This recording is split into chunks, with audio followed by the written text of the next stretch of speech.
Somnath Chowpatty ground ખાતે 10મા આંતરરાષ્ટ્રીય યોગ દિવસની ઉમંગભેર ઉજવણી કરાઈ।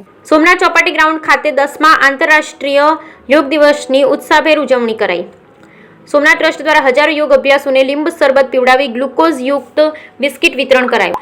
સોમનાથ ટ્રસ્ટ માનનીય અધ્યક્ષ અને દેશના યશસ્વી પ્રધાનમંત્રી નરેન્દ્રભાઈ મોદીના માર્ગદર્શન હેઠળ સમગ્ર વિશ્વ 21 જૂનને વિશ્વ યોગ દિવસ તરીકે ઉજવી રહ્યું છે। પર્યટન વિભાગ દ્વારા આઇકોનિક પ્લેસ તરીકે ઘોષિત પ્રથમ જ્યોતિર્લિંગ સોમનાથ ચોપાટી ગ્રાઉન્ડ ખાતે પ્રતિવર્ષે વિશ્વ યોગ દિવસ પર હજારો યોગ અભ્યાસુ યોગાસનો કરે છે। શ્રી સોમનાથ ટ્રસ્ટ દ્વારા ગીર સોમનાથ જિલ્લા વહીવટીતંત્રના સહયોગમાં રહી વિશ્વ યોગ દિવસ પર વધુને વધુ લોકો યોગ સાથે જોડાય તે પ્રકારની પ્રવૃત્તિ કરવામાં આવે છે। ત્યારે આજરોજ જ્યારે 10મા આંતરરાષ્ટ્રીય યોગ દિવસ પર હજારોની સંખ્યામાં યોગ અભ્યાસોએ શ્રી સોમનાથ મહાદેવના સાનિધ્યમાં યોગ અભ્યાસ પૂર્ણ કર્યો, ત્યારે શ્રી સોમનાથ ટ્રસ્ટ દ્વારા વિશેષ વ્યવસ્થા અનુસાર પ્રત્યેક યોગ અભ્યાસુને ઠંડુ લીંબુ શરબત પીવડાવવામાં આવ્યું, તેમજ યોગ અભ્યાસ કરવા આવેલા શાળાના બાળકો માટે સોમનાથ ટ્રસ્ટ દ્વારા ગ્લુકોઝ યુક્ત બિસ્કિટનું વિતરણ કરવામાં આવ્યું। બ્યુરો રિપોર્ટ મહેન્દ્ર ટાંગ, ગીર સોમનાથ।